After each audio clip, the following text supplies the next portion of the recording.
तो मुझे उम्मीद है कि जो लोग भी मेरी बात सुन रहे हैं, जो लोग भी फेसबुक पे हैं और सब जगहें हैं, उन्हें किसान आंदोलन के सपोर्ट में अपना समर्थन जारी करना चाहिए। बात केवल किसान आंदोलन की नहीं है, बात हमें तीसरी बार गुलाम बना देने की है।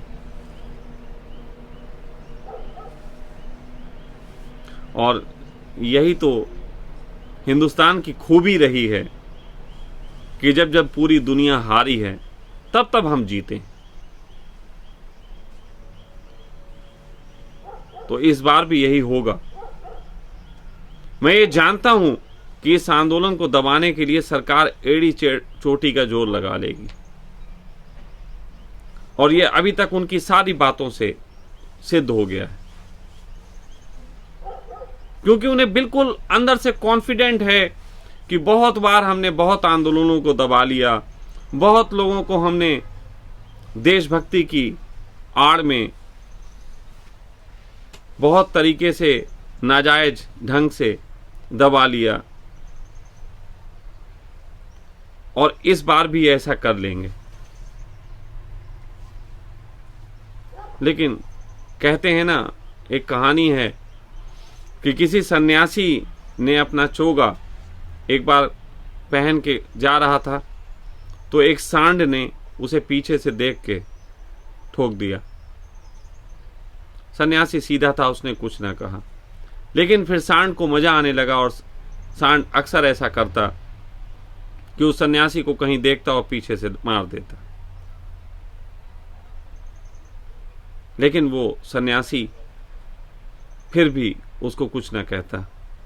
एक दिन की बात, सन्यासी किसी नदी में स्नान कर रहा था, उसका चोगा पेड़ पे टंगा था। सांड ने फिर देखा, इस बार भी ठोक दिया।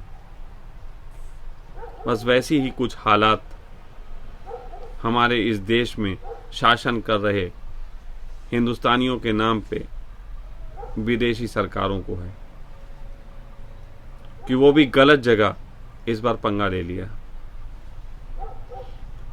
मुझे पूरा डर है, मैं पहले भी एक बार कह चुका हूं, मुझे पूरा डर है कि कहीं ये सत्ता बरकरार रखने के लिए इस साल मोदी जी की हत्या ना हो जाए। और अगर ये मोदी जी की हत्या हुई और इसका इल्जाम खालिस्तान के नाम पे सरदारों पे डाला गया, तो ये देश एक बहुत बड़ा गृह युद्ध देखेगा। मुझे डर है, पहले भी जाहिर कर चुका हूं, फिर जाहिर कर रहा हूं। मुझे मालूम है कि कुछ लोगों के दांत निकलेंगे। कृपा करके जब वो दांत खोलें हंसने के लिए मेरी बात पे, तो उसके बीच में वो अपनी उंगली भी डाल लें। शायद दबने के बाद उनको थोड़ा चिंतन करने का मौका मिले कि देशभक्ति अपने मुंह से अपनी उंगली काटने को नहीं कहते हैं। तो हम अपने देश को बर्बाद करके देशभक्त ना बने, क्योंकि ये दांत देशभक्तों के ही निकलते हैं।